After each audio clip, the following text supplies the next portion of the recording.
Let me show you how to sew in the loose ends of your multicolored garter stitch scarf. We will start by sewing in the pink thread. First, we thread the wool needle by getting the tip of the wool needle, folding the yarn over, squeezing between the thumb and index finger, and placing the eye over the top of the two threads.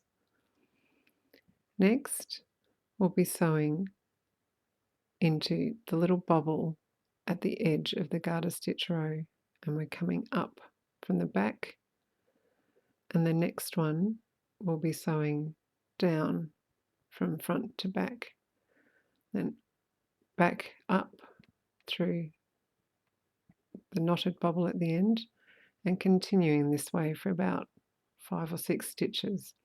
Next, we'll sew in the green thread. As you can see, there's a slight hole at the edge of this row, which we're going to fix by turning over the piece and threading through and back under the pink loop, just to close that gap. And then we'll continue in the same way as we did with the pink, where we sew through the edge bobbles, going from front to back first, and then back to front, up through the stitches, and continuing on for 4 or 5 stitches.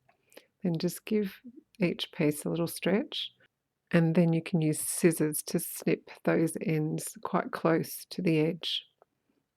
This sewing up technique suits garter stitch due to the ridges and the bobbles at the edges. Otherwise, I would generally recommend the duplicate stitch sewing up technique.